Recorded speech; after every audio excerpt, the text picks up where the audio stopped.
Em nome do Pai, do Filho e do Espírito Santo. Amém. Irmãos e irmãs, o Senhor esteja conosco. Vamos ouvir a palavra do Senhor. Satanás será destruído. Proclamação do Evangelho de Jesus Cristo segundo São Marcos, capítulo 3, 22 a 30.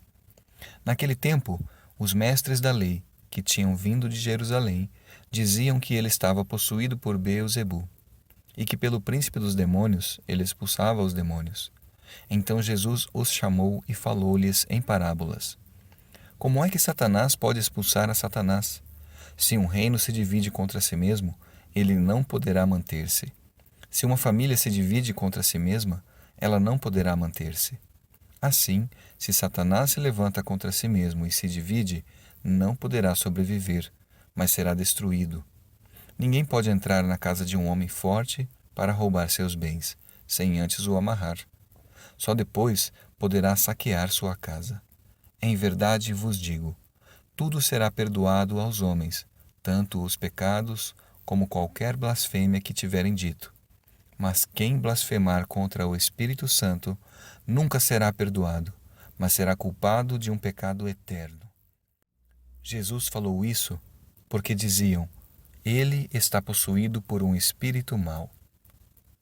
Palavra da salvação, glória a vós, Senhor. Irmãos e irmãs, paz e misericórdia. O Evangelho nos afirma: Satanás será destruído.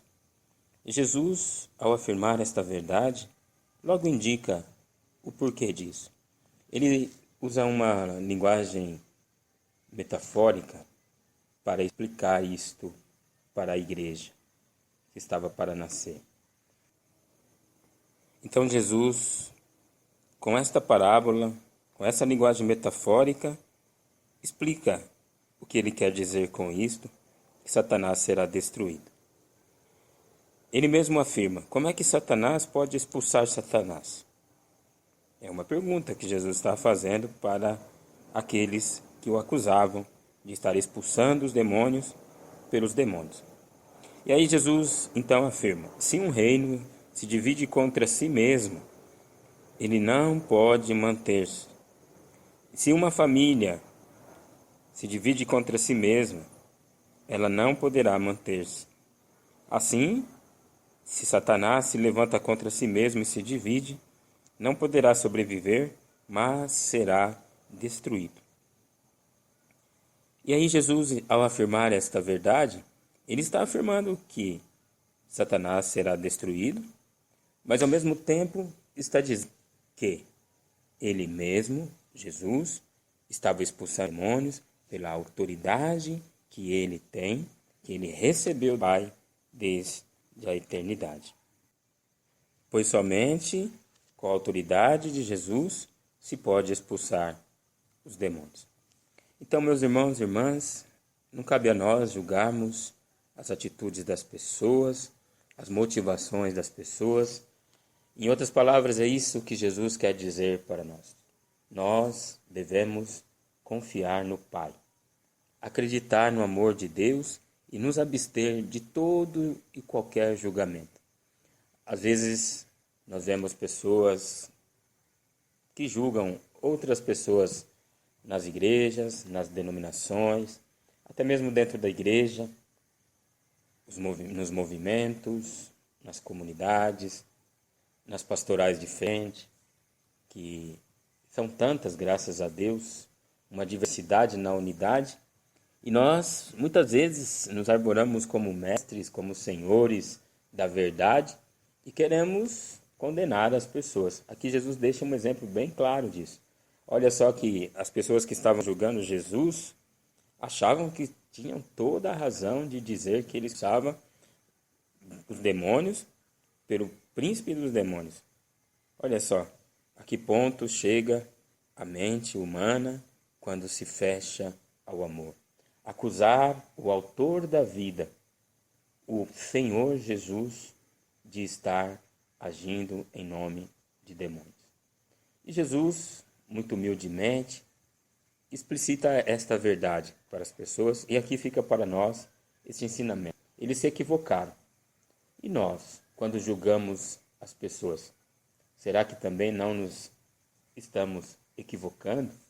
Porque o Senhor não nos constituiu de juízes. Colocou como juízes uns dos outros, mas como irmãos, que se amem e que se doem reciprocamente. Este é o desejo de Jesus para nós. O julgamento cabe ao Senhor, mas nem Ele, nesse tempo, julga ninguém. Ele mesmo afirmou, eu não vim para julgar, mas para dar vida e vida em abundância. Não julgo ninguém, minha palavra, que no dia do julgamento vai julgá-los. Ou seja, se nós nos acolhemos e nos amamos, estamos na verdade.